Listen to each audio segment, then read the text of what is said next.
welcome to Conservative Cat. I so do appreciate you being here this morning. I appreciate all of you subscribing, visiting patriotpumpenergy.com, buying your bottle of premium pre-workout today with promo code Conservative Cat. We've got a lot to get to this morning, so I'm going to just jump right in. Jump right in. Feel free to comment this morning. Good morning, John. Appreciate you being here. John Lopez. It is a Thursday morning. Yes, it is Thursday morning, 6:11 a.m. And let's jump right into a few of the headlines this morning. I want to talk about J.D. Vance. He shares this really heartbreaking plea from all the parents of Minneapolis. This school shooting that took place at this Catholic church school. And it's truly heartbreaking stuff. It's going to be some heavy lifting this morning.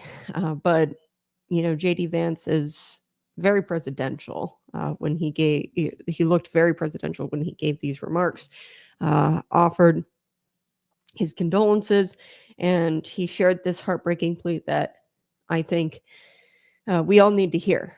So I am going to bring it to you early this morning. And I also want to talk about RFK Jr. because he announced something that is kind of being dismissed by legacy media. And the Conservative Cat Show, we sink our claws into the truth. And we're going to cover what the legacy media won't. RFK Jr., he announced an end to information blocking of medical records. Throw in the comments section if you've ever had information blocking or been a victim of information blocking.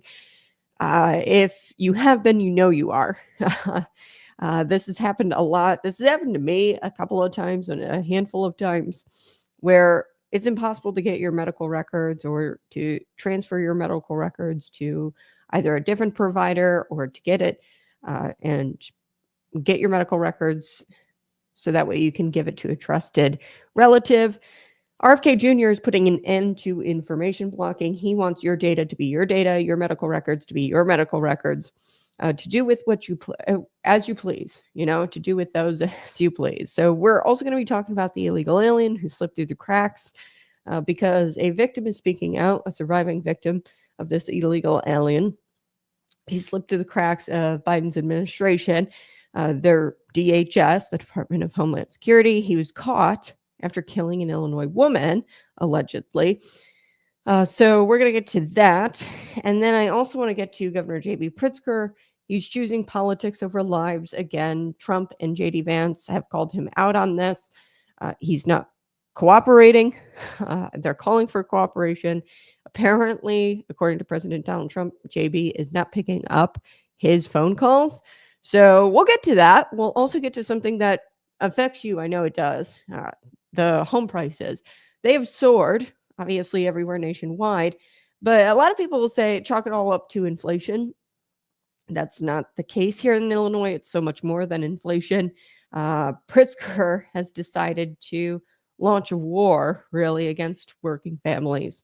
And home prices have soared 47% here in the state of Illinois, thanks to Governor J.B. Pritzker's war on families. So let's get to all of it. Let's start with J.D. Vance, Vice President Vance, acting very presidential. He went to this Minneapolis school shooting, went to go console and visit with parents of the victims of the Minneapolis school shooting. That's where he went to go just a couple of days ago. And he was pleading with parents and he was just asking for prayers. And he was asking for prayers specifically.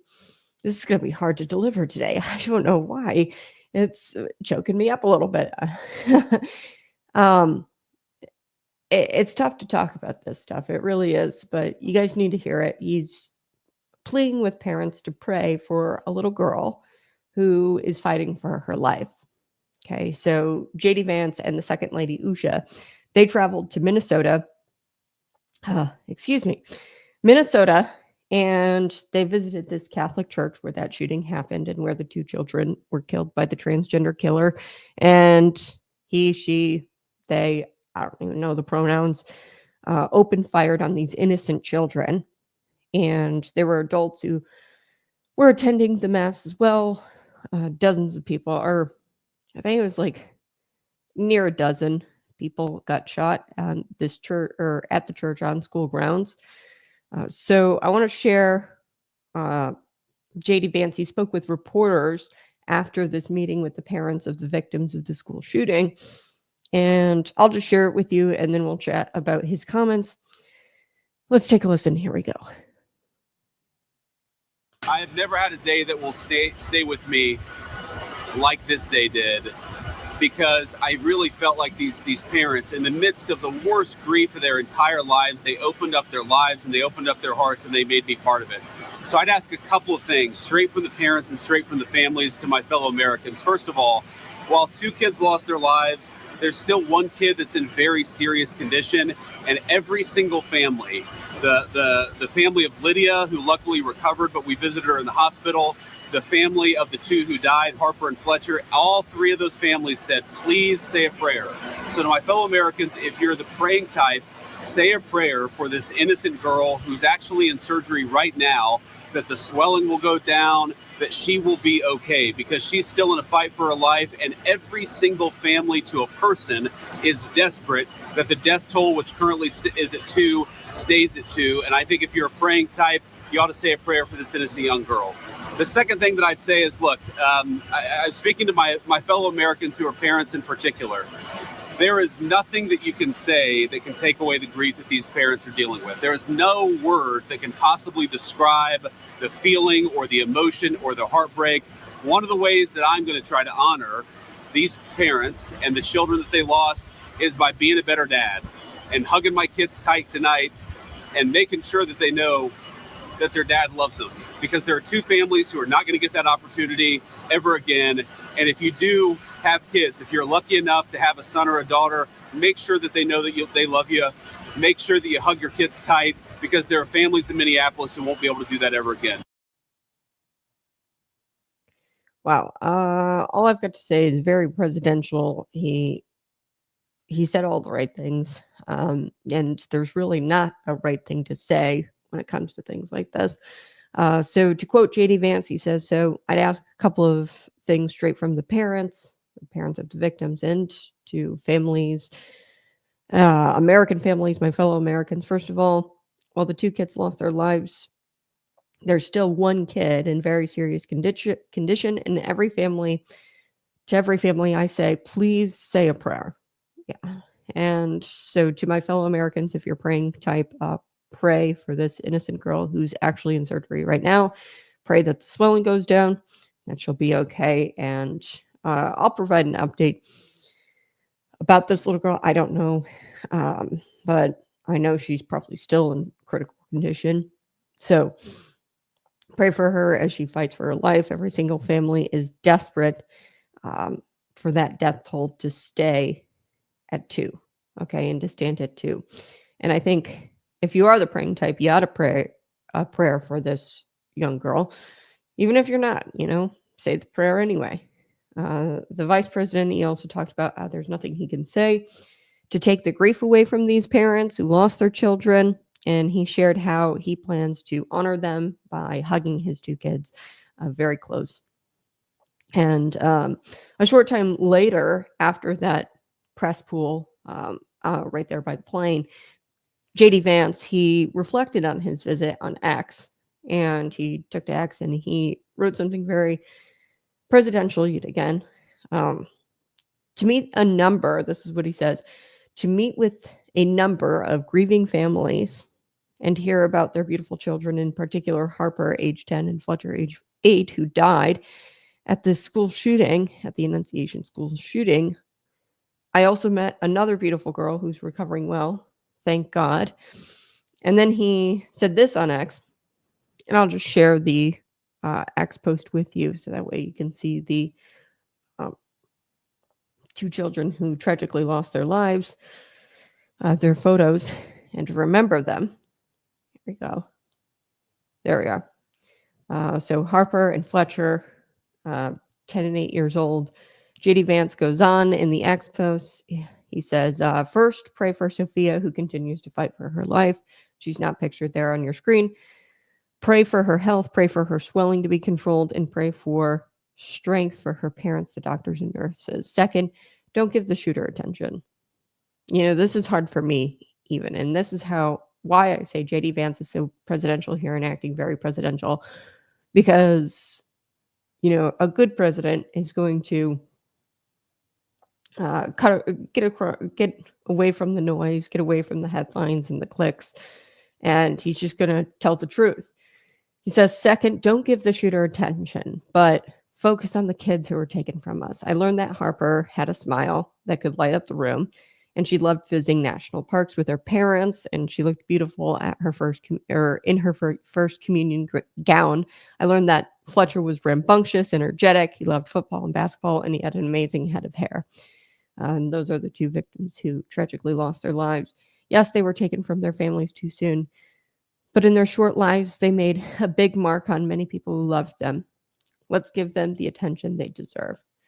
So this heartbreaking plea from J.D. Vance to pray for Sophia, to pray for the families.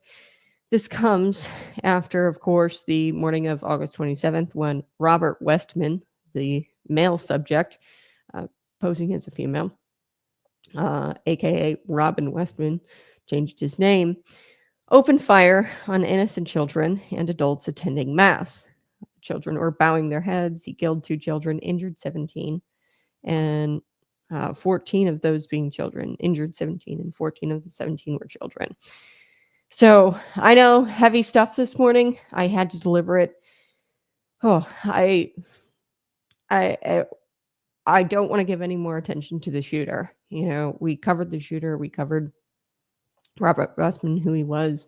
We covered how transgender shooters are the most deadly trend facing America today, and how that has to be addressed, and how hormone blockers and hormone therapies could be contributing to this violence. They only make up 1% of the population, transgender individuals, but yet there's been at least 10, I'd say close to 10 transgender shooters within the last decade. So that tells you all you really need to know, is that this is a deadly trend. But I don't want to, like JD Vance said, don't give attention to these people. Now we have to draw attention to the fact that he's transgender, and that we have to address the violence coming out of that community. But for right now, let's just talk about Harper and Fletcher and the impact that they made in their very short lives. All right. I got to shift gears. We're going to shift gears. Praying now. Thank you, Lisa. Yes. Praying. I this morning, I got down hands and knees and prayed after I read this tweet from JD Vance about how, I'm pleading with American families to pray for this little girl. So hopefully she comes out of the surgery and the swelling goes down. All right, let's see. Let's shift gears. I know, lots of heavy lifting. This is something that you need to know, though, this morning. The legacy media won't touch this with a 10-foot pole. This is some of the biggest health industry news that has dropped within this past week. And of course, it's no wonder why Americans are being distracted from this news with, CDC directors and these rogue human health services staffers.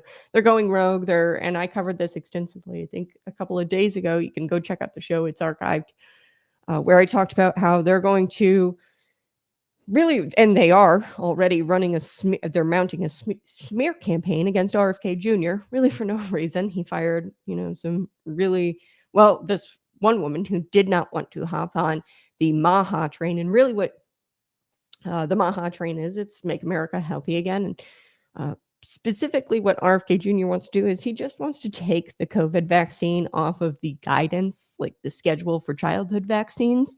That's all he really wants to do. He wants to take that off. It's not that you can't get your kid a COVID vaccine, your children. It's not like he's banning it. It's just that he doesn't want the CDC to recommend it anymore. And she wasn't about that. This one woman, Susan, she was the human health, or the CDC director, former CDC director, I think it was.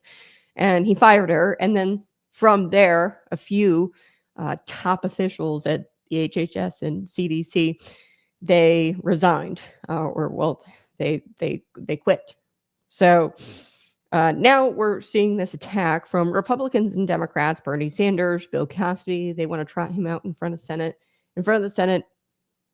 committees and grill him and, make it look like he's fostering an environment of harassment, which is why these people left, or he's firing people for no reason. And shame on the Republicans who are siding with Bernie Sanders on this. Like, what the hell?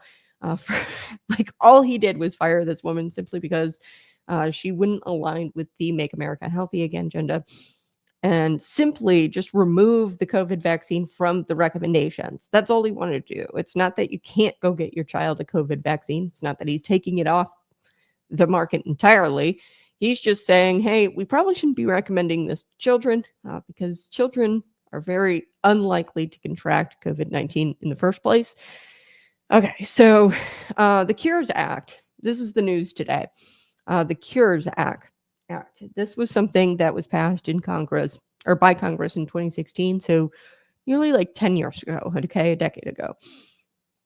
So this was passed actually during the Obama administration, which is fascinating.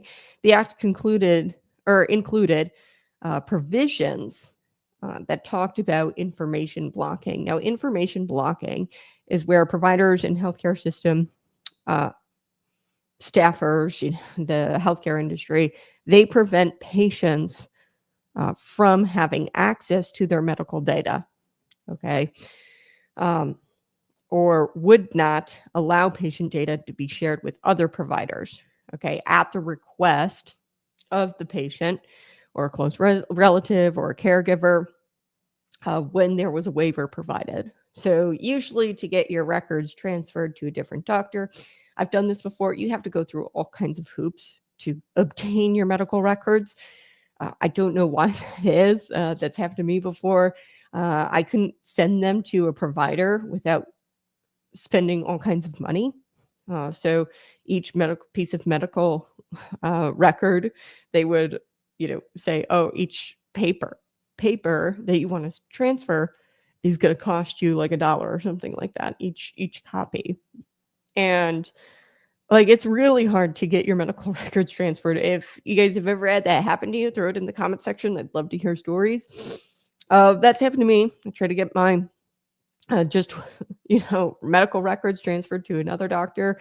My doctor had been retiring. He was closing his practice, and I wanted to go and obviously switch to a different provider.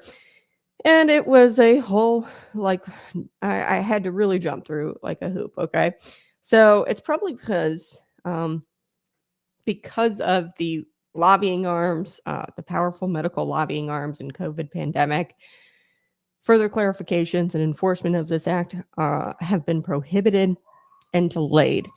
Okay, so what Congress needs to do is they need to further clarify this act.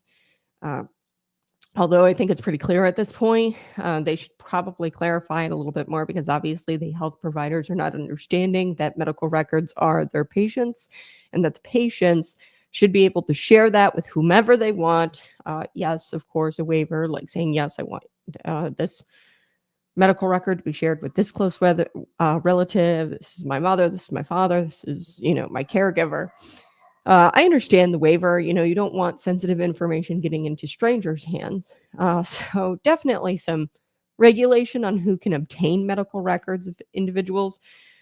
But enforcement of this not happening, either outright prohibited at these healthcare industry, or at the healthcare providers, and they're just straight up prohibiting it, or they are delaying it, or they're throwing up roadblocks like payments. In order for you to obtain your payment or your medical records, you have to provide payment of some kind.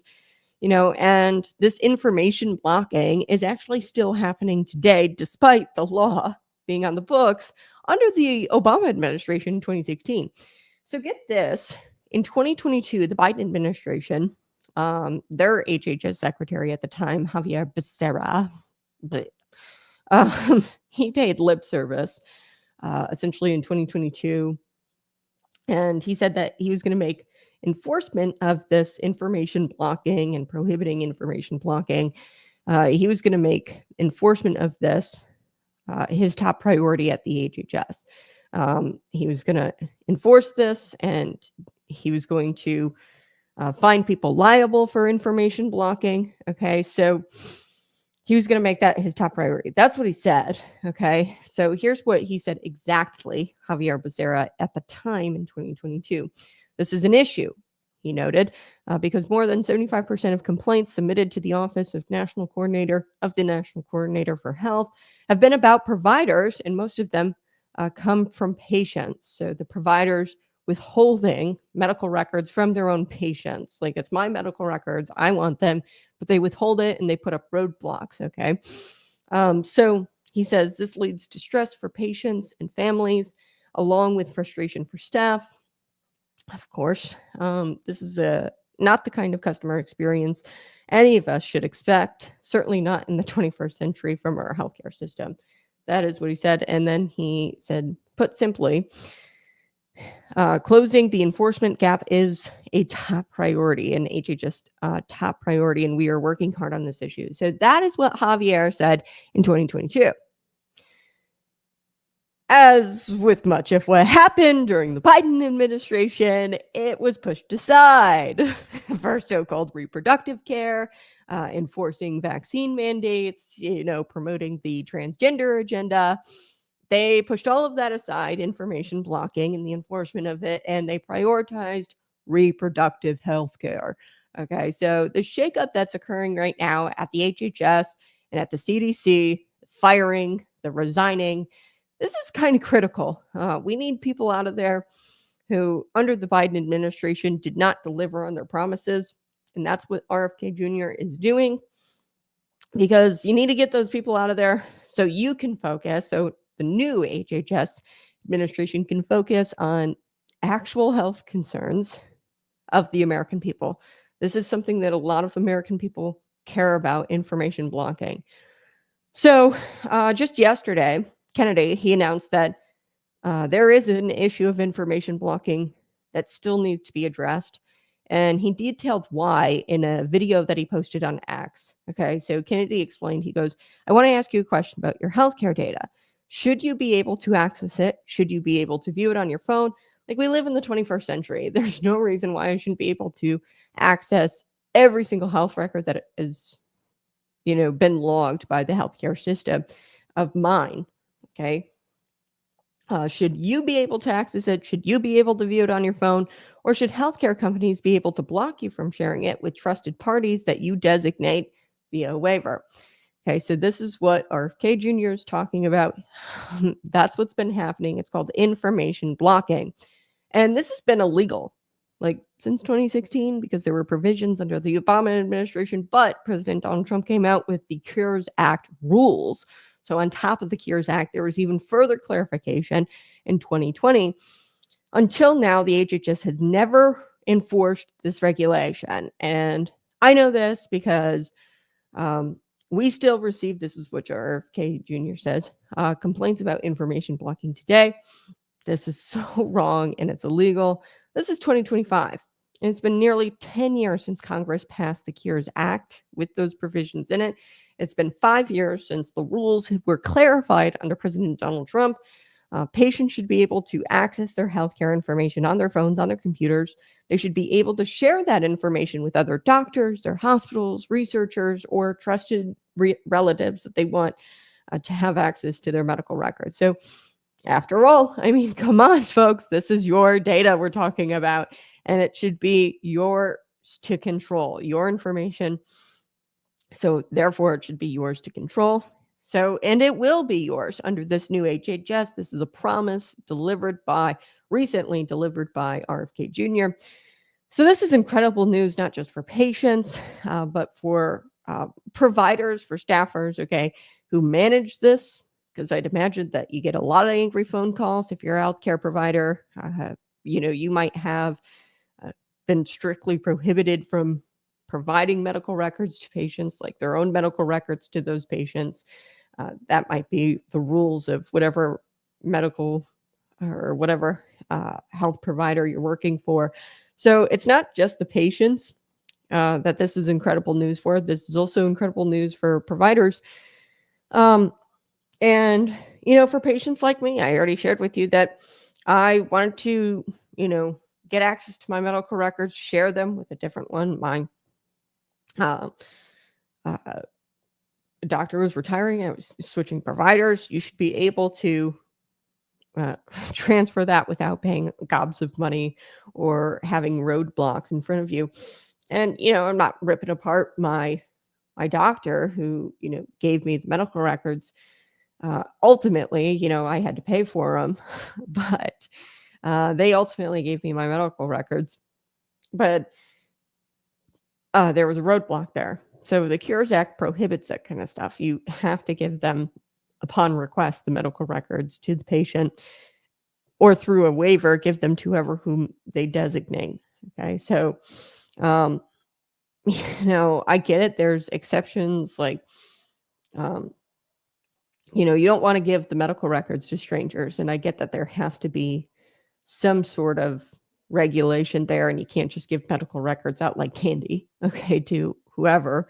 And that there has to be some blocks that they throw up in order to ensure that the medical record is getting into the right hands.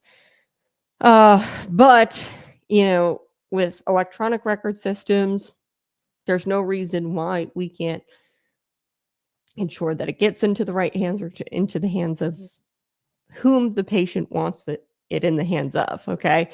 So without any means of enforcement, patients are hung out to dry. They are required to resurrect their medical history from their own records or memory. So how you go to the doctor and they'll ask you like your family history, and you feel like you answer the same freaking questions all of the freaking time. They should have that. And I don't know why they ask you these nonsensical questions like, don't you have my records? Don't you have that on file? I can't remember.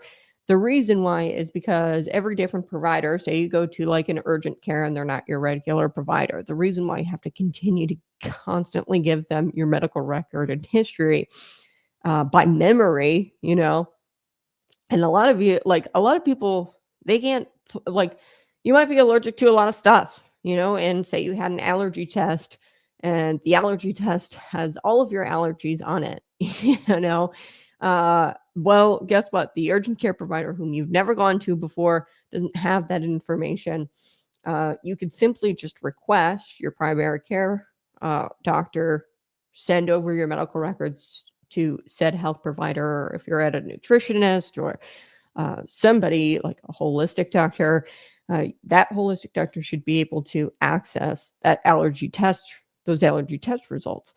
And it should be really easy, and you shouldn't have to try to dig into the archives of your mind to remember, everything that you're allergic to. Okay.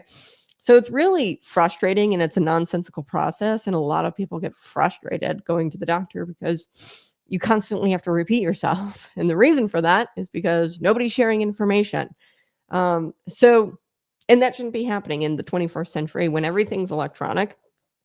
So Kennedy is planning to begin enforcement and penalties. So issue penalties to providers or systems who block patients from their own information. It will change the landscape for all involved. So could you imagine, like, you go to a doctor, this is like a brand new doctor, they don't know anything about your medical history, how easy it would be just to access your medical information from your phone. So next time when the doctor asked, does anybody in your family have heart disease, or what kind of allergies do you have? What kind of surgeries have you had? And this varies depending on, person to person.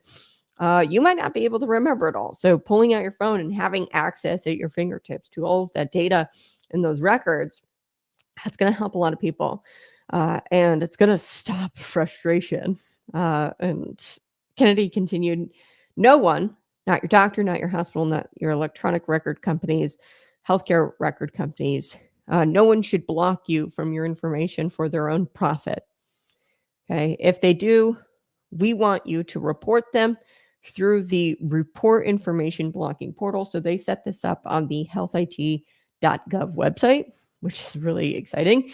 And Javier Becerra should have done this, set up the portal, field complaints, and then go out and enforce this and issue penalties. He says, quote, I promise you our Office of Inspector General will take action. Any health provider, electronic record vendor, or data network that blocks information could face millions of dollars in penalties, in addition to removal from government programs. So we're going to cut your funding. That's what that means if you do this information blocking thing. And this is an action for patients that should be widely disseminated.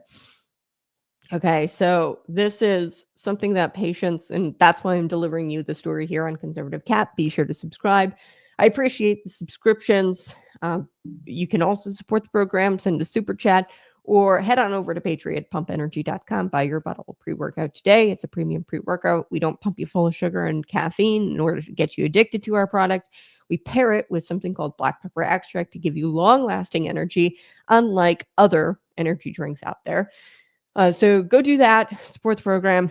I want to disseminate this to you as a patient because you need to know this. And unless you follow the X account of the HHS secretary, like of RFK Jr., you're not going to know any of this. And that's why I'm bringing it to you. And you need to know that there is a remedy out there for information blocking. You can report it through this portal on that website that I just gave you. It's healthit.gov.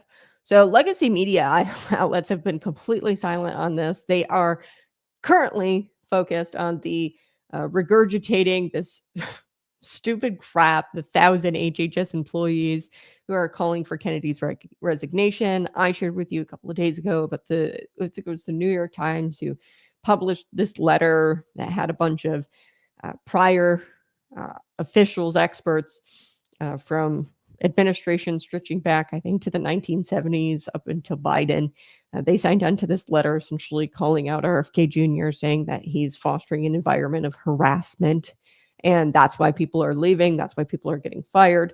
And they want his resignation. The legacy media is focused on all of that simply because Kennedy canned one woman because she was being combative and not cooperative with the Maha agenda. So Kennedy concluded that this is concluded with the why this is important on this X video. And I'm going to share the X video here in just a second. So stay with me, the clip. So I want you to hear, this information from him and why he says this is so important and why enforcement action is needed. He says, quote, I'll just say one more thing about why this is important. When a patient visits an emergency room, doctors need to access that patient's medical history. Okay, so nobody's talking to each other in the healthcare system. And you're probably wondering to yourself, don't you guys talk to each other? Like, why don't you have this information? I've repeated myself for decades at this point. Every single time I go to the doctor, I give you the same information over and over and over again. This is going to make it so much easier. They'll know what medications you're on. They'll know your blood type. They'll know what kind of care to provide you. Okay, when you're bleeding out in the emergency room, you really think that you can answer questions about your family's medical history and what kind of medications you're allergic to? No. So they need to talk to each other. And otherwise, they can't provide you the right care. So information technology should make this easy. Okay, we're living in the 21st century. And all this really does is going to make sure that when you give permission, your doctor has all the necessary information at his or her fingertips. Okay. So this is what RFK Jr. says. He says, we at the new HHS have a zero tolerance policy for any companies that interfere with your right to access your health information and your right to share your health data and health information with trusted parties of your choosing. Your health data is your data, and we're going to make sure it serves you. The Office of Inspector General and the Assistant Secretary for Technology Policy will be sending a joint alert letter. So this is what he's doing in order to, put these providers on notice if they are throwing up roadblocks in order for you to get your data. He's going to send this letter informing the appropriate stakeholders that this policy is effective immediately. Okay, so you've been warned. You've been warned, healthcare providers. He said, thank you, stay well. You heard it here first, folks. The HHS is going to be holding practitioners, systems accountable who are blocking you from your medical information. Like I said, I do want to share this tab or this clip with you. I think that it's very important that you hear a little bit of what RFK Jr. says here. Here we go. Hello, everyone. I'm Robert F. Kennedy Jr., your HHS secretary. I want to ask you a question about your healthcare data. Should you be able to decide who accesses it? Should you be able to view it on your phone? Or should healthcare companies be able to block you from sharing it with trusted parties that you designate? Well, that's what's been happening. It's called information blocking, and it's been illegal ever since President Trump passed the Cures Act rules in 2020. Until now, HHS has never enforced this regulation. I know this because we still receive complaints about information blocking today. This is wrong and it's illegal. This is 2025, nearly 10 years after Congress passed the Cures Act. Patients should be able to access their healthcare information on their phones or computers. They should be able to share that information with their doctors, their hospitals, researchers of their choice, and trusted relatives. After all, it's your data, and you should be in control of your information. And you will be under the new HHS. No one, not your doctor, not your hospital, not the electronic healthcare record companies, will be able to cordon off your information for their own profit. If they do, we want you to report them through the Report Information Blocking portal on the healthit.gov website. I promise you, our Office of Inspector General will take action. Any healthcare provider, electronic health record vendor, or data network that blocks information could face millions of dollars in penalties, in addition to removal from government programs. I'll just say one more thing about why this is important. When a patient visits an emergency room, doctors need to access that patient's medical history. They need to know about medications, blood types, allergies, and prior diagnoses. Otherwise, how can they provide the right care? Information technology should make this easy. You just give permission, and your doctor has all the necessary information at his or her fingertips. We at the new HHS have zero tolerance for any companies that interfere with your right to access your health information and your right to share your health information with trusted parties of your choosing. Your health data is your data, and we're going to make sure that it serves you. The Office of Inspector General and our Assistant Secretary for Technology Policy will be sending a joint alert letter informing appropriate stakeholders that this policy is effective immediately. Thank you, and stay well. Okay, so we have it right there. I again want to reiterate, like, I'm not even mad at my, I had a healthcare provider who was retiring and I had to switch my medical records over and I had to pay, per like almost $1 per page in order to it to be sent to a new doctor, okay, after he was retiring. And, these are roadblocks. And I don't think that they do it maliciously. I think that people are perhaps misinterpreting the Cures Act. Maybe some healthcare providers and systems do this intentionally if there's some sort of way to profit off of that data and they don't want you having it for whatever reason. And they just want to keep the data for their own personal gain or their own profit. Whether it's intentional or just not understanding the Cures Act, I don't understand how after 10 years we don't understand the Cures Act, but and, it was further clarified in 2020 under the Trump administration. Either way, I'm glad that RFK Jr. is finally doing something about this and that there's going to be some sort of enforcement, because I know everybody is so sick and tired of giving the same freaking information over and over and over again. If you just had access to it, you wouldn't have to remember it. You wouldn't have to, write it down or rely on your own record keeping. You could have it right there at your fingertips on your cell phone, pull it up whenever you go to a new doctor, pull it up whenever you go to urgent care or emergency room. You should be able, simply to sign a waiver, yes, Riverside Hospital, that's where I used to go when I lived in up north, Braidwood. hey, I want Riverside to have access to my medical records from my primary care doctor. So that way, if I ever have to go to the emergency room of my choice would be right there next, or the closest hospital to my house.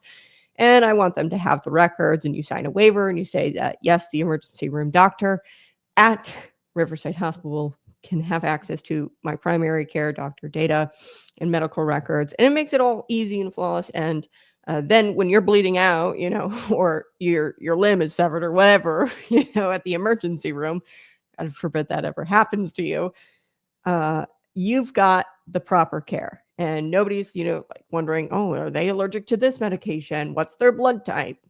Like, we live in the 21st century. This stuff should be easy. All right, let's shift gears. I do want to get to this story about Emma Schaefer. I provide you a little bit about this, but now a surviving victim is weighing in on the arrest of Gabriel Calixto. That's Katie O'Brien. So welcome to the Conservative Cat Show. If you're new here, this is the place where truth claws through the lies, liberty stands or lands on its feet. And we aren't afraid to pounce on the political predators tearing apart this nation. So today, folks, we are talking about justice delayed, justice denied, and a broken immigration system that allowed this dangerous man to slip through the cracks and take an innocent young woman's life. So authorities have finally confirmed Gabriel Calixto, we talked about this a couple of days ago, he was arrested in Mexico for the 2023 murder of Springfield leftist activist Emma Schaefer. Okay, left-wing politics. So she wasn't a random drifter, or this guy wasn't a random drifter. He wasn't a random guy. This guy was a guy who had already attacked a different woman, okay, a different younger woman, or young woman, back in, I think it was 2018, somewhere around there. He attacked and kidnapped this woman, held a knife to her throat, took her to a motel, had a noose, a fake gun, or whatever. Katie O'Brien, he kidnapped her years earlier from 2023, okay? Prior to 2023, prior to the stabbing of Emma Schaefer. So he should have been behind bars. He should have served really his 6-year sentence. I mean, he got it pled down and his sentence vacated, pled down to unlawful restraint, which is odd. I mean, he held a knife to her throat, folks. I don't even know how he just got charged with kidnapping. He should have gotten charged with much more. But he should have been nowhere near Springfield, because at that time he was DACA, okay, here on DACA status.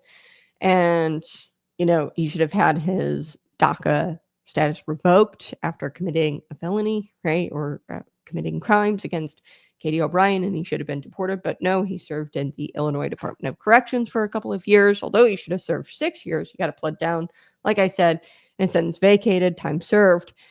And this is what happens when the government refuses to prioritize the safety of American citizens. He was here, and Emma Schaefer was gone, is now gone, which is really tragic. So today's episode is going to be kind of hard. We're doing a lot of heavy lifting today, but it's necessary, because Emma's story isn't just one about a criminal or about the failure of the justice system, and it's about the recklessness of our immigration policies and the political games that are played, okay, on the backs of grieving families. And I'm just not here for the political games. We just need to crack down. We need to deport the dangerous illegal aliens. Bottom line. Okay, so let's start with Katie O'Brien. She's the survivor. She lived through what Emma didn't. Okay, so she was kidnapped by Calixto, convicted. Justice was supposedly served, but it wasn't, because his kidnapping conviction was actually vacated. So, like I said, I am of the belief that they probably should have charged him with far more than kidnapping, being that he held a knife to her throat, brandished a weapon that appeared to be a gun. But he got this reduced to an unlawful restraint charge, and he got time served, and he walked free after a couple of years when he was supposed to serve 6 years. And Katie, she never really got notified either, which is wild to me that the justice system failed her so badly. They didn't notify her that his sentence was vacated. She didn't get her victim therapy covered. You'd think out of all the taxpayer money that we spend, that our victims of violent crime will be taken care of and that they'll get the therapy and the help that they need. You'd think that that's going on. They didn't pay for that. She had to pay out of pocket for that. And she was kind of left in the dark, no justice. And to me, that's complete and utter betrayal. She said herself, quote, in the center square, "I feel like justice kind of let me down. The justice system kind of let me down. They didn't pay for my victim therapy afterwards, and no one called to tell us that he was out in the first place." Folks, imagine being a victim of violent crime and finding out years later that your attacker is walking free because some bureaucrat decided to downgrade his punishment. And then years later, you find out that he murdered another young woman in central southern Illinois, Springfield, Emma Schaefer. Okay. So this is not a justice system anymore. I am calling it a failure factory. Okay. And from a Christian worldview, government's job, it is a God-ordained role, government. Okay. And their God-ordained role is to punish evil and protect the innocent. This is what it talks about in Romans 13. And it makes it very clear that authorities are supposed to be a, quote, terror to bad conduct. A terror to bad conduct. That's what it says in Romans 13. But in Illinois and in much of America today, authorities are more of a terror to law-abiding citizens while letting predators run loose. So let's talk about immigration, because you can't separate this tragedy from those policies, those immigration policies that enabled this sort of behavior. So he was not a citizen. He was a DACA recipient, which is different. He had a status. And of course, he lost this status when he was convicted of this kidnapping charge, and he got arrested actually in 2021 for improper entry and immigration charges, and ICE had him in 2021. And then the Department of Homeland Security had him.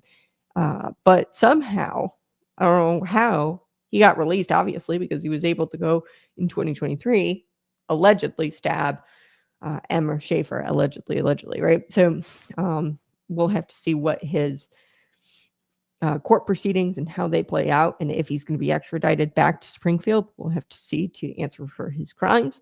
Katie asked the right question. If you're not a citizen here and you commit felonies, you shouldn't be able to stay, right? She's asking all the right questions, and that's common sense.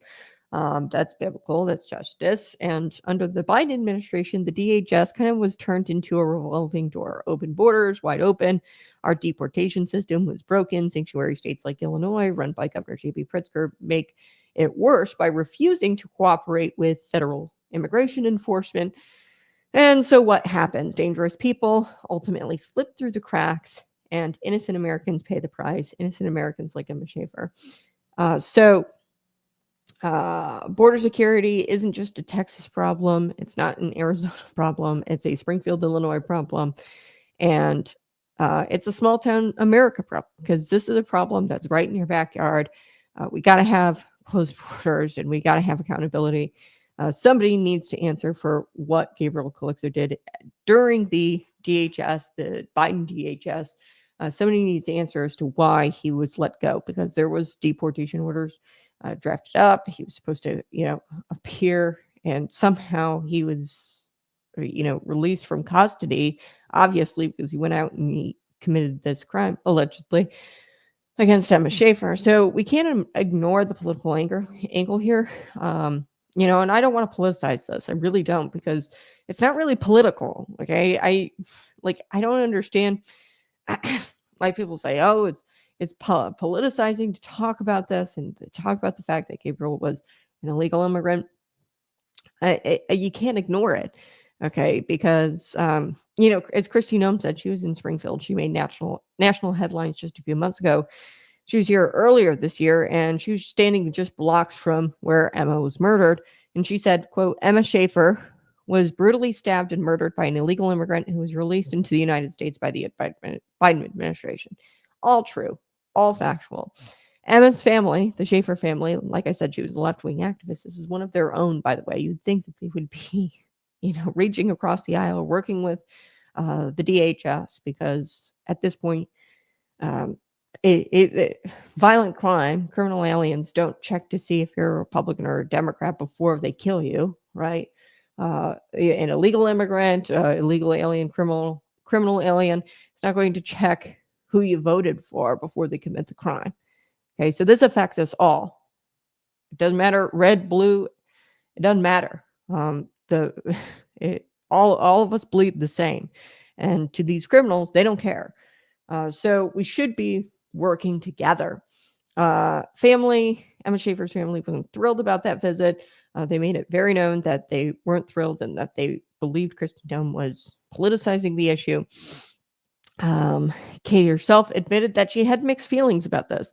And, she, very wise girl, she says, Noem's presence gave the proper momentum to the case. So her presence in Springfield gave the case momentum, probably the momentum that was needed in order to find Gabriel Calixto. But in the same breath, she says, Emma herself had been a supporter of looser immigration laws. And to Emma's family, this felt like, Kristi was exploiting or politicizing the tragedy. And I think both could be true. I definitely think Kristi Noem holding the press conference, you're trying to politicize it because you're trying to get attention, right? Politicizing, like, let's just face it, it gets attention. And she was probably pushing law enforcement to act on this issue.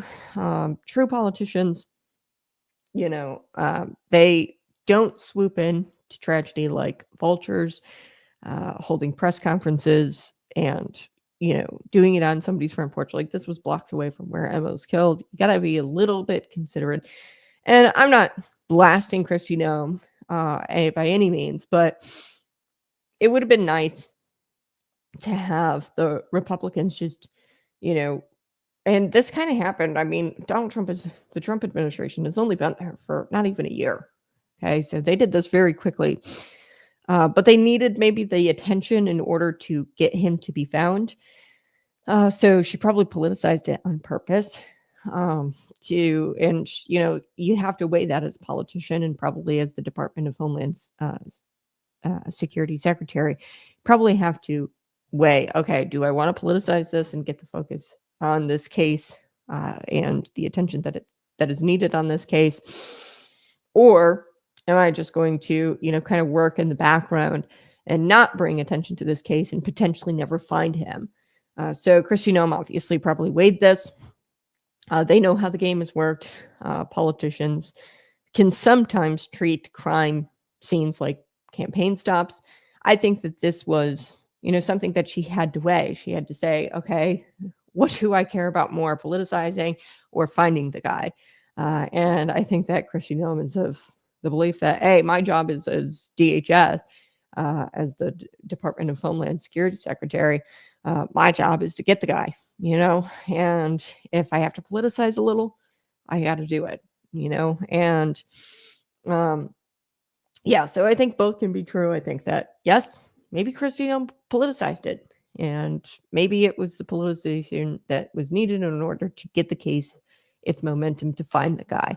Okay, so, and the attention, because this was not covered in national media at all.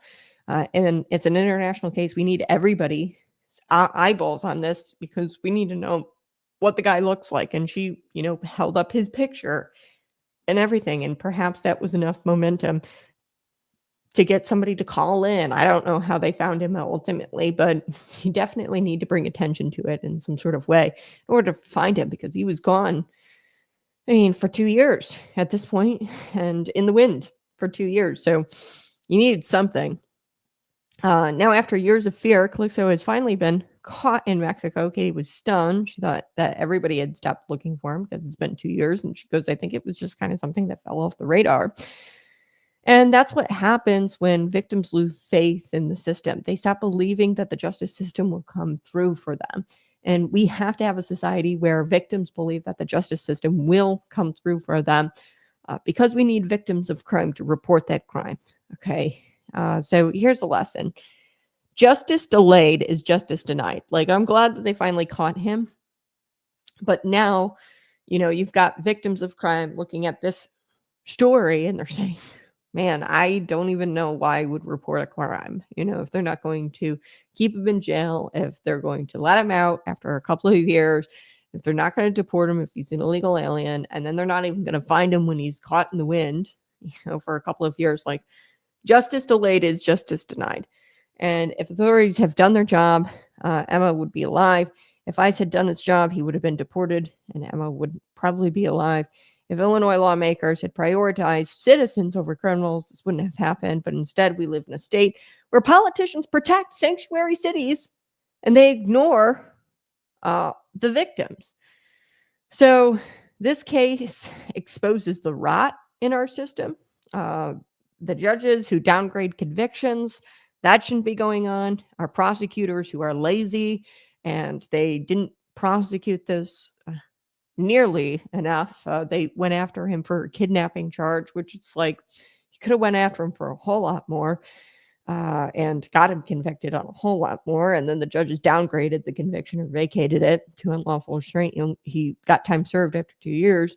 Bureaucrats, they quietly release these offenders once they're in their custody. And for an example, the DHS under Joe Biden in 2022. Politicians, of course, who defend criminals instead of the citizens. This is the rot that has been exposed in this case. So where do we go from here? Katie and her mother are actually planning to attend Calixto's court proceedings if they are to happen. And I want to make this clear. I'm not sure if extradition is exactly happening. I would imagine so. And thank God for that, because the victims need to be heard. They need to be seen during this process. Families need to be represented. Justice needs witnesses. And friends, this isn't just about the courts. It's about our culture, okay? It's about a nation deciding whether we value its citizens or sacrifice them at the altar of globalism and open borders and, peace for all or whatever. And I get it, kittens, rainbows. Everybody wants to think that nothing bad is ever going to happen and that sovereignty isn't needed and, borders aren't needed. Unfortunately, borders are needed. Sovereignty is important and it protects people. You put a door on your front door, right? You put a door on your house. Okay. It's not because you're not a welcoming person.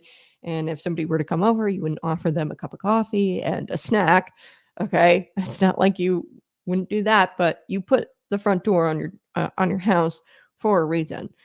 You don't just want anybody walking in. And I get it. Emma Schaefer might have believed in open borders and her family doesn't want her death to be politicized. And I totally respect that. But here's the reality. Emma's death is political because policies have consequences. And until we fix our immigration, until we fix our courts, really, that's where they truly messed up, where he served in the IDOC. I think the moment he kidnapped somebody and he was on DACA status, he should have been deported and served his time in a Mexican prison to protect the victims here. Until we fix our courts, our government, our immigration policies, we'll keep seeing tragedies like this. And as Christians, we mourn for those who lost their lives at the hands of illegal aliens, which are just completely nonsensical. We pray for Emma's family, yes, and even Calixto, because no one is beyond God's justice. And I'm going to pray for this guy. I just can't believe that this happened. So time to stop playing games. It's time to really just secure our borders and protect Americans because Emma Schaefer deserved better. Katie deserved better. O'Brien and America deserves better. I do want to take a quick break, and then we're going to come back and we're going to talk about housing. And a lot of you might be thinking, oh, the housing prices, they've jumped here in the state of Illinois because of inflation, and it's jumped pretty much everywhere. Well, Illinois home prices have jumped nearly 47% in just 6 years. Families who once dreamed of having a starter home, are not. They're in their neighborhood and they're staring at for sale signs with numbers that are so long. Like there's no way that you're going to be able to buy that starter home. And, people are staring at these for sale signs and it's just impossible to make it, to start a family here in the state of Illinois when housing prices have jumped 47% in just 6 years. So we are going to take a quick break. We're going to come back and we're going to talk about the housing shortage. It's really by design where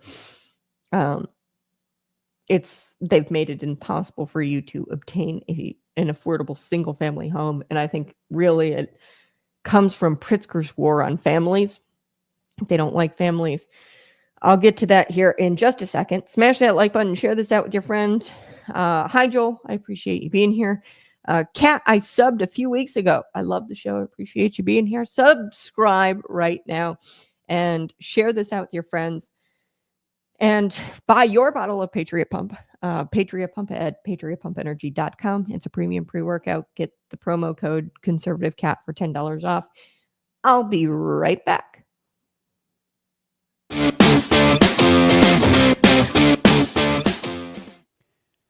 Real strength doesn't need applause, and real faith doesn't flex for attention. Jesus said, when you fast, don't walk around looking miserable. Try to look holy. That's not devotion. That's performance. And God doesn't reward actors. Matthew 6, verses 16 through 18, is Jesus calling men to fast in secret, where only the Father sees. Because fasting isn't about proving your discipline. It's about pursuing God with hunger. So real, you trade food for fire. You don't fast to earn points. You don't fast to make space. You weaken the flesh so the spirit gets louder. You say no to your cravings so you can say yes to something deeper. But here's the catch. It's got to be real. Not for your boys, not for social media, just you and God. In the quiet, in the dark. That's where rewards are born. In silence, in secret, in the furnace of unseen obedience. You want to be strong in public? Train in private. Fast without a stage. Pray without applause. Obey without a crowd. Your Father sees in secret, and He's the only one who reward what matters. Patriot Pump doesn't give you just energy. It keeps you focused. No fluff, no crash, just clean, hard-driving fuel for men who train with purpose and sacrifice. If you're building discipline in the dark, this is your edge. Train hard, stay sharp. Ladies and gentlemen, boys and girls, kittens and patriots, welcome back to the Conservative Cat Show, where we sharpen our claws on lies, we scratch the post of truth, and we keep the lamp of liberty burning in a world that wants to shut it off. So we are keeping this lamp of liberty burning bright. Today's episode hits close to home, literally. See what I did there? Talking about housing. Illinois home prices have jumped, and this is a statistic I pulled from the Center Square, 47% in just 6 years. That's a lot, and I know that families are dreaming of having that single family home, with the white picket fence and the dog and the 2.5 kids, right? But that's becoming impossible because you've got these young families who are staring at for sale signs, and the numbers at the bottom of the for sale sign might as well be written in Monopoly numbers or Monopoly money numbers, because it's literally impossible to pay for something like that. So the for sale signs, you're staring at them longingly. There's no way that you're going to be able to afford a home here in the state of Illinois if you're just starting out. And that's really sad. And what do we hear from the political class about housing? They say, don't worry, it's fine. We're going to flood the zone with multifamily housing, which nobody really wants here in America. Let's face it. I mean, multifamily housing, it's a shoebox apartment. You can't raise 2.5 kids or have the golden retriever in the shoebox apartment built by BlackRock, these scraper looking, apartment buildings. You can't drag your groceries up for your family up, 20 flights. And that's what the politicians, the political class want you to believe is going to fix this mess. Okay. They say, don't worry, it's all fine. Just keep paying your taxes. And we'll keep putting up regulations for, these small landlords and for these builders. We're going to make it impossible for them to build houses, because really what we want to do is rig the system for our friends, our politically connected friends like BlackRock, who specialize in specifically multifamily housing, and we're going to rig the system in favor of the builders and the contractors who specialize in the multifamily housing, because they are truly attacking families. They don't want you to have the house with the bedroom with the bedrooms, the kitchen, the garage. They don't want you to have that. They want you to live in a shoebox and to order your food via a bag from a DoorDash driver, and have the DoorDash driver walk it up or take the elevator up 20 flights or 20 floors. And they want you to have nothing and own nothing, and they say you'll be happy. Friends, if you're waiting for Springfield to fix Illinois housing, you might as well wait for the Cubs to win another World Series again. It's not happening. They're not going to fix it, because their idea of fixing it is getting rid of single-family housing altogether. I am of that belief. At a local level, they want to get rid of single-family housing, and at a state level, they want to get rid of single-family housing. That's not by accident. It's a twisted game, okay? And like I said, they're trying to get their politically connected friends in the housing game. And they say, oh, we need more and more and more units, apartment units. And this is a direct result of high taxes, suffocating bureaucracy, and policies designed to push families out while keeping government and their government friends fat and happy. All of this is by design. It's not an unfortunate twist of fate. They don't want builders who specialize in single-family homes to succeed. They regulate that kind of stuff like crazy. And we're going to break it down, because, the shortage is actually not a shortage of unfortunate fate or an unfortunate twist of fate. This is by design. And who does it hurt? And we're going to talk about who it really hurts, and why Illinois leaders would rather choke the housing market than let the working class families breathe free. They want to choke it, this housing market, and they want to get their politically connected friends to succeed. And you're the one who really hurts. So let's start with the math. Okay. In 2018, Zillow says the average Illinois home was worth about $197,000 in 2018. Fast forward to today, it's $286,000. That's nearly a $90,000 hike in just 6 years. Now, folks, I know a lot of you are going to shrug and say, well, that's everywhere. It's inflation.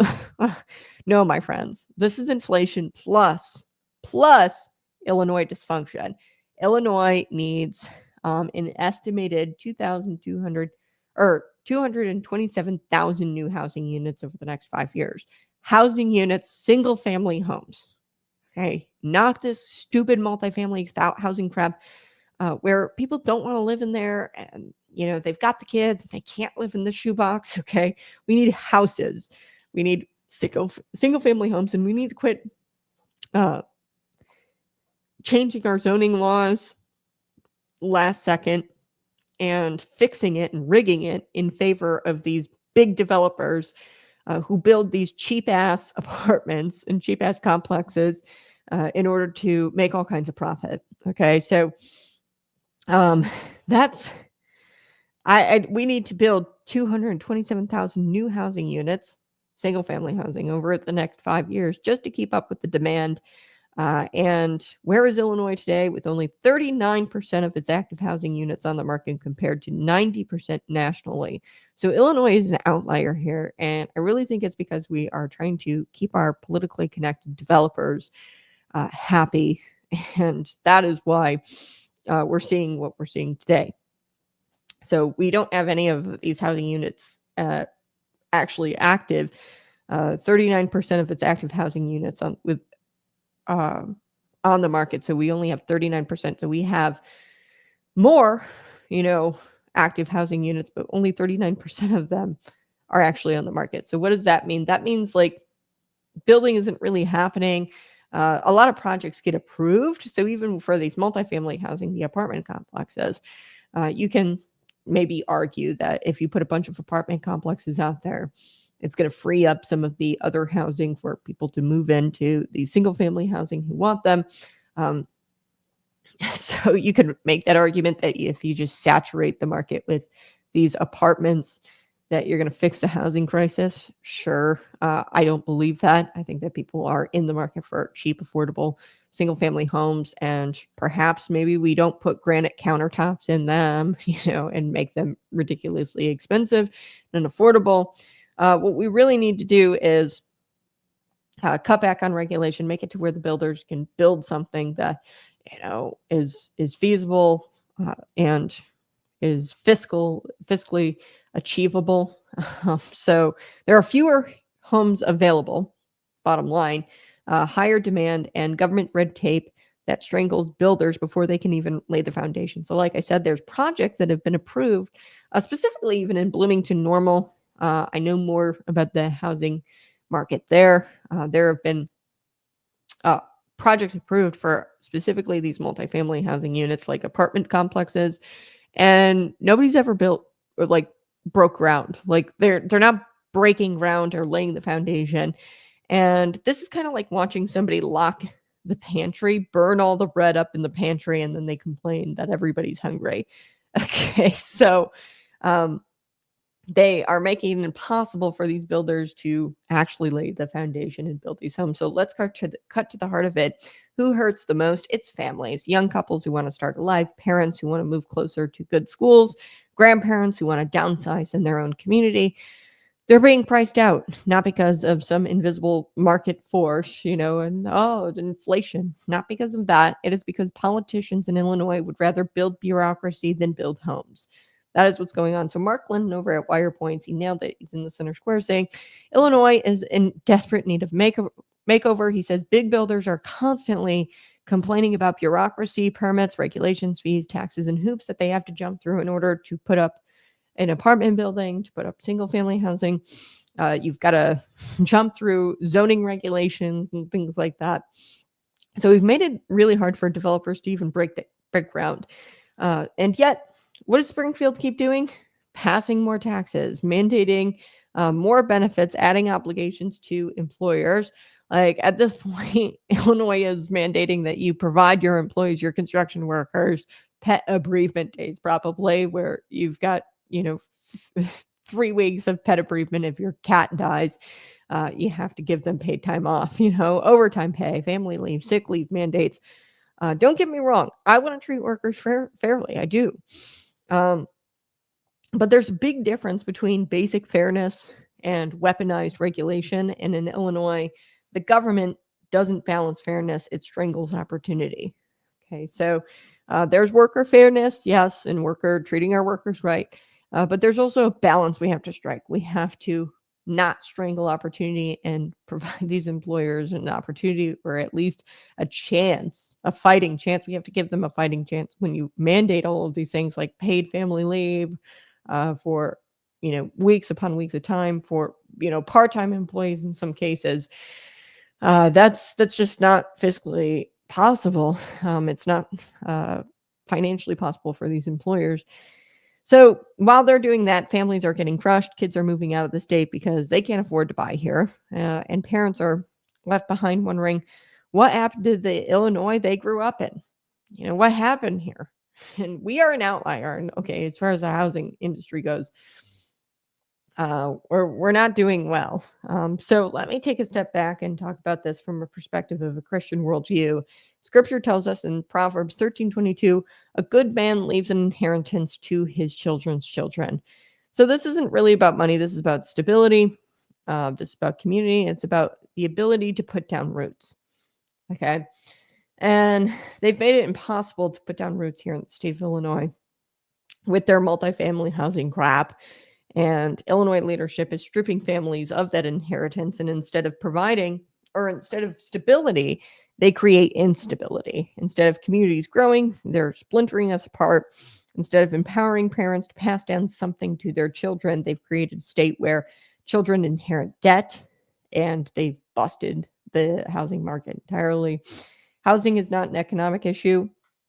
It's really a moral one. When government makes it impossible for families to own a home, makes it impossible for builders to build those homes because of the regulation and the red tape, like saying, you got to install EV chargers in every home, or something like that.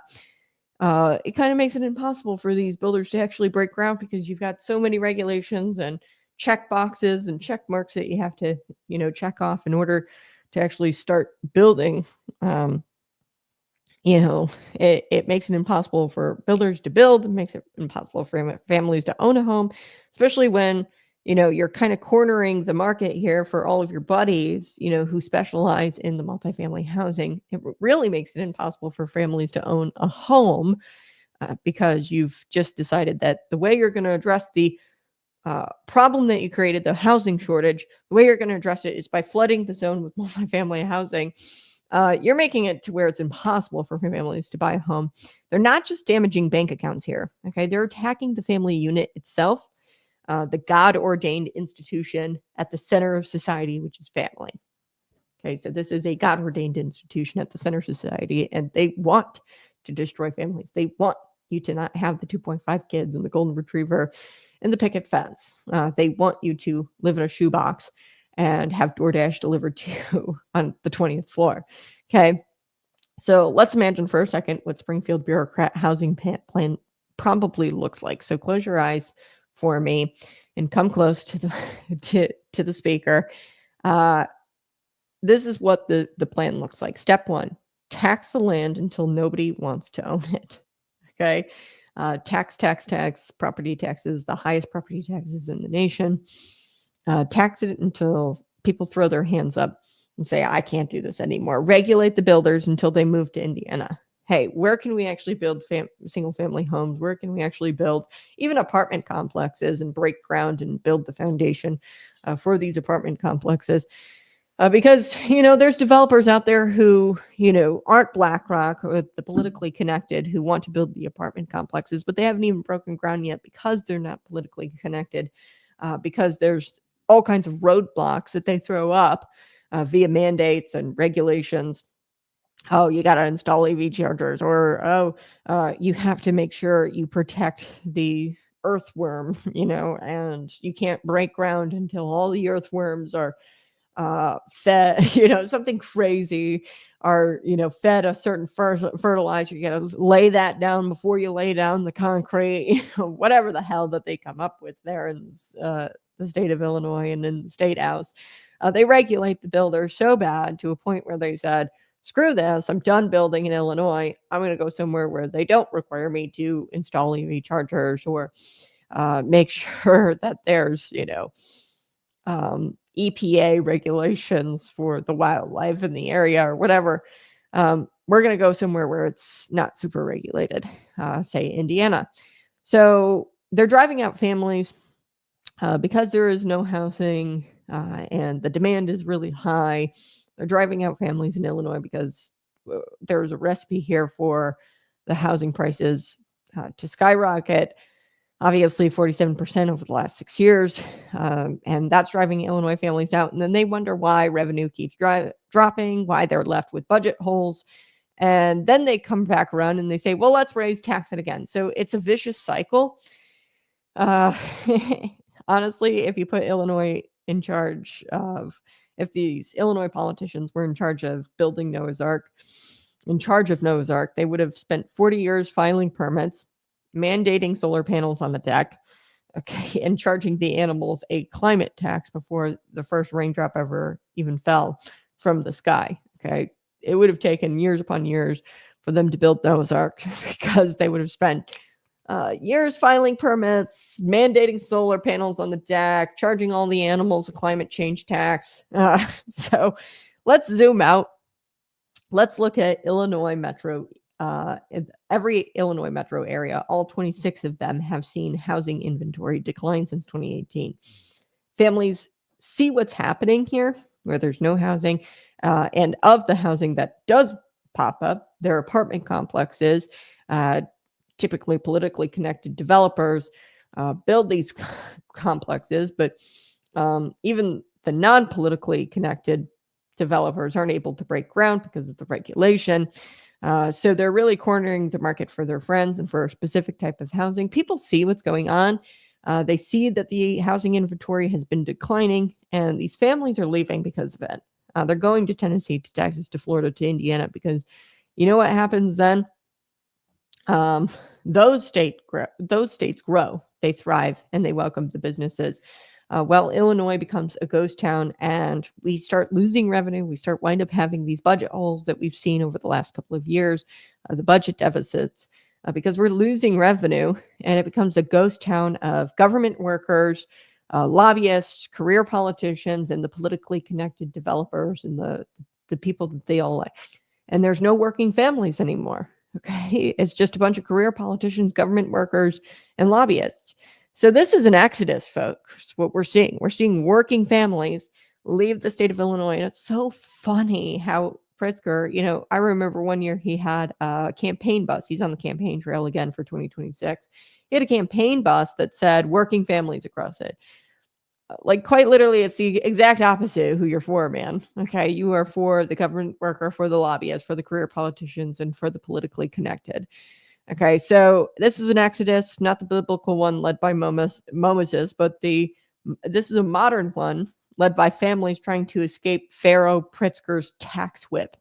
Okay, so what's the solution? It's really not all that complicated. Everybody, they'll do housing studies and economic development studies, and it's really not all that freaking hard. In all those studies, it's just an excuse to pay the bureaucrats even more. But what we need to do is simply just cut property taxes. Okay, Illinois is the highest in the nation. You need to cut the property taxes, and your local municipalities need to do that. They need to cut that. And I don't blame them, because the state of Illinois is not paying what they should for the pensions, because we're in that pension debt and this pension crisis really in the state of Illinois, and they're not paying what they should into that system. For our teachers, really the bulk of your property taxes goes to the schools, and they keep raising it every year because of the pensions, and they won't cut taxes. You'll never see a cut. They might say, oh, we didn't raise taxes this year. We didn't raise the percent, but your property tax assessment goes up every single year, and then they wind up collecting more anyway. So they'll never cut the rate or bring the rate down. That needs to happen in every municipality in the state of Illinois. They need to cut property taxes. Okay, you need to slash the red tape for builders. None of this EV charger mandate thing where you got to put them in the garages nowadays. None of this EPA crap. Make sure the worms are fertilized before you break ground, whatever the hell that they mandate of these construction workers. We need to cut the red tape for the builders, let them build, and the market will bring prices down. Okay, so you need to let them build, and you need to stop being so selective with who gets to build. And that's really what's going on, is they just want like the politically connected developers to build these massive apartment complexes. No, we need the builders to build what they see is the demand and what sells. Okay. Which is single family housing, because let's face it, that's what America likes. The golden retriever, the 2.5 kids. We need to stop punishing employers with these endless mandates, forcing these construction workers to, have something like a pet bereavement day or pet bereavement week where they get paid, paid leave to grieve the cat for 3 weeks. Okay. We need to stop with that crap, because you're just punishing employers and you're making it impossible for them to run a business. And above all, we need to make Illinois a place for families. We want to make it a place where families want to stay. Bottom line, and we want to make it a place for families who want to, or that want to stay, or a place for families to stay and not desperate to leave. Because at this point, families are desperate to leave. And it all comes back to freedom. Freedom for families to afford a home, freedom for builders to build, freedom for employers to thrive without the government breathing down their necks. That is simple. That is the simple solution to all of this. You don't need any more housing studies. You don't need to pay the bureaucrats more money to study the housing crisis and the shortage. I'll tell you why there's a shortage. It's a lack of freedom. Let everybody be free. Okay, stop with this socialist crap and this elected government developers and the selected choice of housing. Stop with the socialism. Bottom line. Okay, friends, Illinois' housing crisis isn't about numbers. It's really about people. Okay, so we can talk about the mass exodus and the number of people leaving. We can talk about the 47% rise in housing prices over the last 6 years. We can talk about the numbers all day, but really what this comes down to is a couple can't buy a home. Grandparents can't downsize, without leaving their church. They aren't able to downsize in their communities. And this is about whether kids can inherit stability and have an inheritance, which is commanded in Proverbs that you leave an inheritance for your children's children. Okay. This is about whether kids can inherit stability or chaos. And the left treats this as a policy problem. It's really not a policy problem. It's bigger than that. It's a heart problem. We've got an issue with our heart because government, they are worshiping power more than they are serving families. And they are always going to choke out opportunity and choke out, builders that aren't government approved or politically connected. And it's a power problem. We've got a power problem. And government loves that power. They love the socialism aspect, the socialized housing. And we just need to abandon that ideology and it'll be fixed. We need leaders who put families first, not bureaucracy, liberty first, not regulation, truth first, not spin. And the truth is that we're just dealing with a lack of freedom. That's it. And we're dealing with socialized housing. That's what they're doing here in the state of Illinois.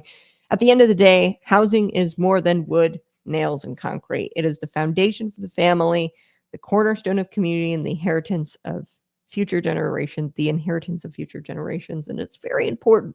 And they know that. The socialists, the Marxists, the leftists, they know how important housing is. They know how this is a place for the family, this God-ordained institution. They know that.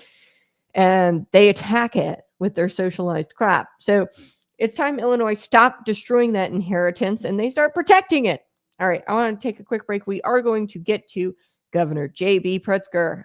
So he, of course, is choosing politics over lives. And Vice President J.D. Vance and Donald Trump, they call him out for it. And we're going to take a quick break.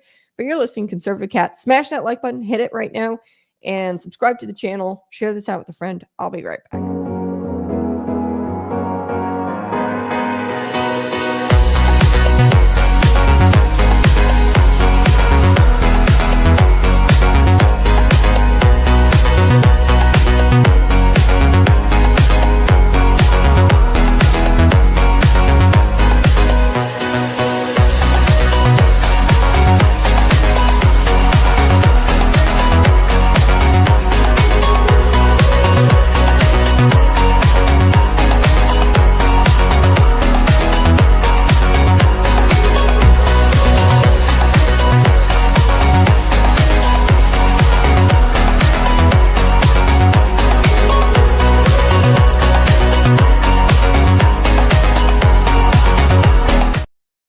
Hey, I'm your host, Conservative Cat, bringing you the news with claws out, liberty first, and faith always guiding the way. Yes, so this is the Conservative Cat Show. Welcome back, my patriots, my freedom lovers, my truth seekers. I'm so glad that you're here this morning. Smash that like button, subscribe to the channel. Today, we are taking a deep dive into a story that says a lot about where Illinois politics and really American politics stand right now. And this is about crime, chaos, and cowardice. And it's about Governor J.B. Pritzker, J.D. Vance, and Donald Trump. So let's talk about it because make no mistake, folks, this is not a policy dispute. It's a showdown over whether government is going to serve the people and whether the people are going to be left to fend for themselves while politicians line their pockets to protect their power. This is what this episode is about today, this segment of the show. So buckle up for the next few minutes. We are going to cut through the spin, dig into the history, and expose what's really going on behind the curtain. So the headline, here's the headline. Governor J.B. Pritzker is once again playing political games while his citizens are paying the price. Reports have swirled that there's going to be federal deployments in Chicago. The National Guard troops, possibly ICE, they're heading to Illinois to crack down on the chaos, similar to what Trump did in Washington, D.C. And they particularly want to go to Chicago. Okay, these National Guard troops and the ICE, possibly. Pritzker, of course, stepped out onto the podium and in Chicago and did not welcome the help. He does not want the help. He stood there saying he had no official confirmation that that was going to happen. Now, you compare that to what Vice President J.D. Vance said while speaking in Minnesota.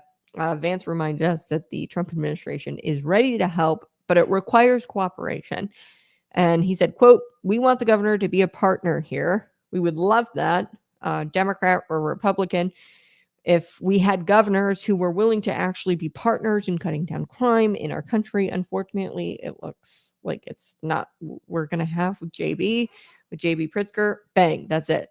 Vance nailed it right there. The problem isn't really Trump or Vance, it's Pritzker. It's that he doesn't want to cooperate. Allegedly, he's not picking up the phone for President Donald Trump. I want to share this clip with you. Take a listen here. Here we go. Let's see. Here we go. What we're hearing is that they'll be assembled, ready to go on Friday, and that they would begin actions on Saturday over the weekend. So that's all we know. And what we're doing is, of course, making sure that the CPD and local law enforcement are aware of what they're doing, so they can make sure they're not standing anywhere near those actions or assisting in those actions, but also being ready for protests that might occur. And then very importantly, we've asked for the public to be ready with your iPhone and any way that you can to record what's going on in their neighborhoods by ICE, because we think that's the best way to demonstrate what ICE is doing if they're doing something wrong, or to keep them honest and doing the right thing because they know they're being watched. No, I would pick up the phone and call them. What, I don't understand why everybody doesn't understand this. It's as if he's begging me to call him because he wants me to ask him for National Guard. That is what he is trying to do. There's a second reason, and you should pay close attention to this.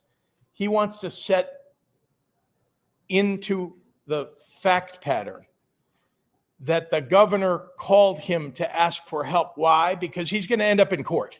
He's going to end up in court. And that will be a fact that they will use in court, that the governor called to ask for help. And I'm sorry, I'm not going to provide him with evidence to support his desire to have the court rule in his favor. I'm just not going to do that.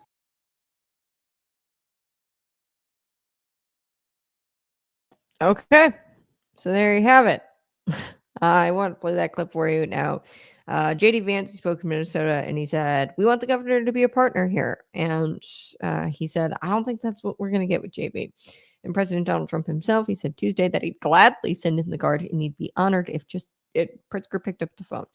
Pritzker refuses. Why? Because you heard there, he's afraid that if he asks for help, it's going to be used against him in court if the state of Illinois were to be drugged to court, and that this would be used as evidence against him. That phone call was, an indication that he wanted the help. Folks, think about that. He's more worried about protecting his political image in court than protecting the lives of citizens, of Illinois citizens being terrorized in the streets, being terrorized by crime in the streets of Chicago.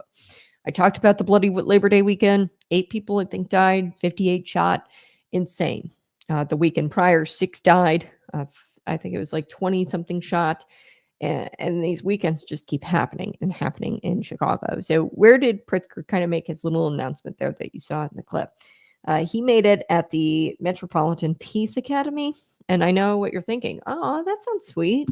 He sounds like such a nice guy, such an upstanding guy. It sounds like they're handing out hugs and rainbows at the Metropolitan Peace Academy. But here's the kicker. The academy is taxpayer funded, state and federal money.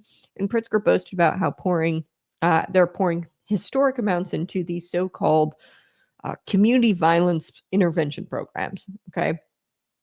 That's where he talked about that. And, the problem here, well, for starters, Illinois has been down this road before. And I want to bring us back to some history here. Remember Pat Quinn? Pat Quinn had what was called a neighborhood recovery initiative. Tens of millions of taxpayer dollars were poured into anti-violence nonprofits. And what did investigations actually find? waste, fraud, and zero results. Zero results from this neighborhood recovery initiative. This is just called something different. It's called the Community Violence Intervention Programs. Okay.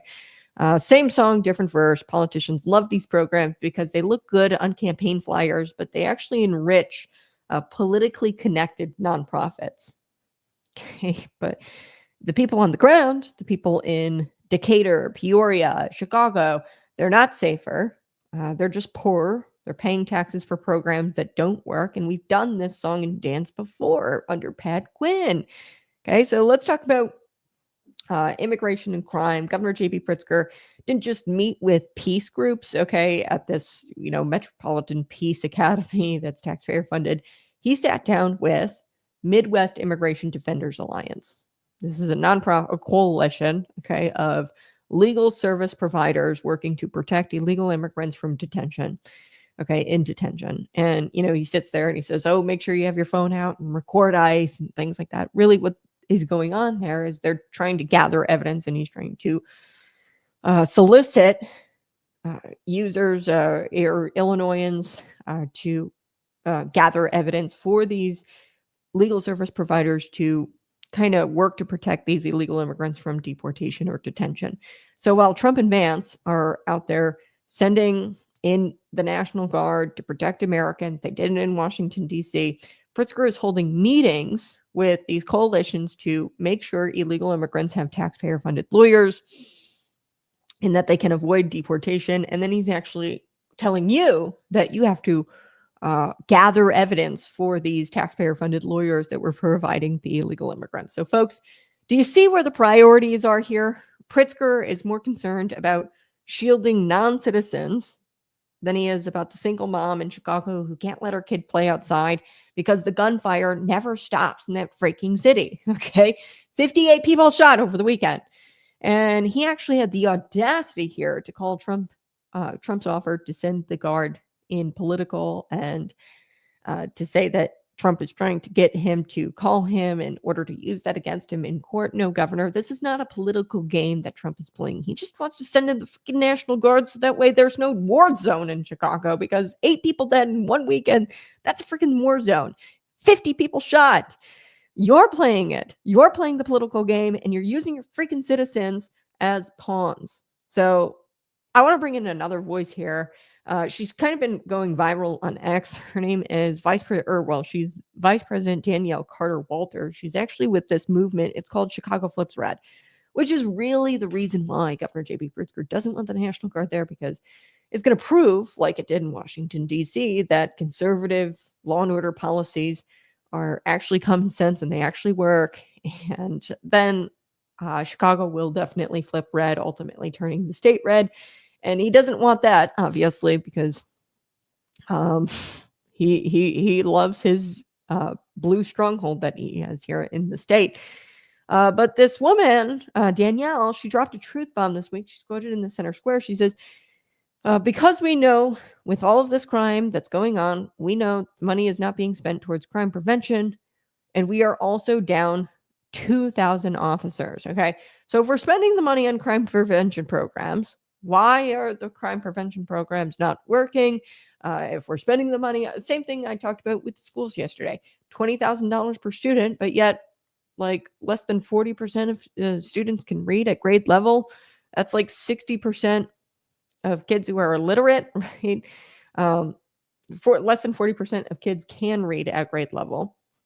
So about 60% can't read at grade level. So if we're spending all this money on students, why isn't it working? Okay, if we're spending all this money on crime prevention programs, why isn't it working? Or crime intervention programs, why isn't it working? And then she also took note that there were 2,000 officers down. CPD is down 2,000 officers. So there it is. You don't need a think tank. You don't need Pritzker-funded academy, the Peace Academy, or these crime intervention programs. You don't need any of it. You need cops. You need boots on the ground, officers in the street. You need law and order, damn it. Okay, Chicago Democrats have spent years demonizing the police, slashing their resources, and pretending that these taxpayer-funded nonprofits, that they're going to do the job and they're doing it better than the damn cops would. How's that working out for you, pal? It's not working. Chicagoans know the answer, and people are dying. businesses are leaving and entire neighborhoods are being abandoned in Chicago. So the Bible tells us, I want to zoom out. This isn't just about politics. This is a spiritual battle. We're in spiritual warfare with the Democrat or whoever you want to talk about, like whether it's the Democrats, left wing, whatever these people are, these socialist Marxists, we are in a spiritual battle with them. And Romans 13 says the government's job is to be a terror to bad conduct, to punish the wrongdoer. But what happens when the government rewards bad conduct and punishes good? That's when society crumbles. And that's where we're at here in the state of Illinois. Leaders like Governor J.B. Pritzker, they reward lawlessness, whether it's through sanctuary policies or defunding the police, wasting money on nonprofits to pad their donor list. Because remember, you pad these nonprofits with all of this taxpayer cash, you funnel it into there, and then those nonprofits have like 501c4 branches, and then they turn around and then they donate right back to the politicians. It's really like legal money laundering, and it's wild. Meanwhile, you got good citizens, hardworking families, police officers, small business owners, they're getting punished with higher taxes, less safety, and no support. It's all upside down. It's all unbiblical, and it cannot stand. So for historical context, this isn't the first time Illinois governors have used taxpayer money as a really political slush fund. Okay, that's what this is. Pat Quinn did it with these anti-violence programs. Rod Blagojevich, who went to prison obviously for his corruption schemes. They're padding these nonprofits, and then these nonprofits turn around via their 501c4 arms, and then they donate right back to those politicians as a thank you. Hey, thanks so much for giving us all of that money and providing us with jobs. Nonprofit jobs that we don't have to actually create a product or do anything. We just, write a couple of social media posts on Facebook, and we get paid tens of, sometimes hundreds of thousands of dollars. These nonprofit CEOs are getting paid these exorbitant salaries, and they don't have to do a damn thing.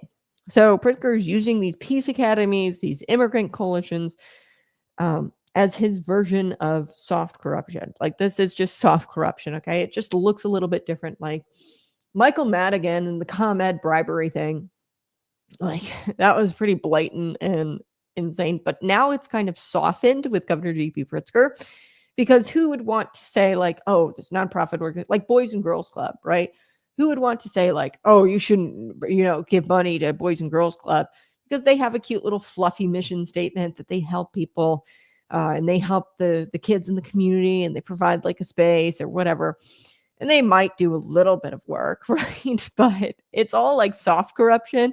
And it's like feminized. Okay. So the feminazis are not going to like be up in arms about taxpayer money going to these nonprofit organizations, because it's all fluffy and cute, and like they're playing on your emotions here. But really it's just, they're politically connected, and they're not really doing their damn jobs anyway. And they're not really focused on the mission. These nonprofit organizations, a lot of them just like, they don't do anything. Okay. Like, especially if they were doing something, these crime intervention programs and these nonprofit organizations associated with those programs, if they were doing something, we'd actually see results similar to that of education. If the money was actually working for the student, it'd be working. Okay, so history is clear. When politicians put image over integrity, that's what they're doing with these nonprofits and funneling taxpayer cash into them. They're just boosting their image because it looks good on a campaign flyer. When they put their image over integrity, the people suffer. So let me put it this way. Pritzker standing at the Peace Academy talking about reducing crime is kind of like an arsonist giving a seminar on fire safety. Okay, or maybe it's kind of like Lindsey Graham giving a lecture on fiscal conservatism. No one's really buying it, dude. Okay, everybody knows that these crime intervention programs don't work. Everybody knows that these nonprofits are really just fronts for your political campaign flyers and to pad your campaign coffers later with their 501c4 branches. So Pritzker can talk about investing historic amounts of taxpayer dollars into peace. Well, Governor, the historic amounts of nonsense, really. You're investing historic amounts of taxpayer cash into nonsense, complete and utter nonsense, into fronts. The historic amounts of taxpayer cash, that is not going to change the fact that you're down 2,000 police officers in Chicago. And at the end of the day, you need more boots on the ground, and you need to call Donald. So where do we go from here? Number one, Illinois citizens, you need to demand accountability. Audit every single dollar that goes to these so-called peace nonprofits. Follow the money, expose the waste. Check out who's getting paid in these nonprofit organizations. Are they politically connected? Are they friends of politicians? Are they getting paid exorbitant salaries, like hundreds of thousands of dollars, to be directors, executive directors of these nonprofit organizations? So follow the money, expose the waste. Number two, we need to demand real policing, support for law enforcement, not political demonization of our law enforcement. And we need to support our law enforcement. If they like the shot spotter, which is something in Chicago, it's an audible or like audio. They capture the sound of shooting. Like they have these little microphones all over. I mean, I'm explaining this poorly, but they got like little microphones that picks up the sound of gunfire, and then they send out police, or they, decide whether that's gunfire or not. Shot spotter was something that police really liked. They expressed support for shot spotter. If that's a tool that they need, make sure they keep it, right? Brandon Johnson. Number three, Christians in Illinois, we got to pray, but we also have to act. So that means talk to your representatives, speak up at your city council meetings, and vote every election, and flip Chicago red. Like, silence is consent. If you stay silent, that means that you consent to everything that's going on, everything that JB does, and everything that Brandon Johnson does. We cannot consent to lawlessness any longer. So finally, we need to trust the truth. Don't let Pritzker and his allies gaslight you into thinking that things are going to get better with these peace organizations. They never have. With these nonprofit organizations and these crime intervention programs. Look around. Families know the reality, and the reality demands change. We've done it before. It's the same song and dance Governor Cat Pack went with his neighborhood peace initiative, or whatever the heck it was called. So at the end of the day, this is a battle between order and chaos, truth and lies, courage and cowardice. President Donald Trump, Vice President J.D. Vance, they are offering help, and Governor J.B. Pritzker is offering excuses. So the question is, who will Illinois stand with? Are we going to stand with J.D. Vance and Trump, or J.B.? For me and this show, we are going to stand on the side of law and order, liberty, and with God, who commands justice. All right, I have got to go, but I appreciate you being here. Good morning. Appreciate you. Subscribe to the channel. Share this out with your friends. Tomorrow morning, we will have something for you to air. I'm going to be airing something. It won't be live. It's going to be a pre-recorded interview, but you guys are definitely want to check it out because it is going to be good. So smash that like button, subscribe to the channel, and check out the show tomorrow, bright and early, 6 a.m. to 8 a.m. It's a daily show, Monday through Friday. This has been Conservative Cat.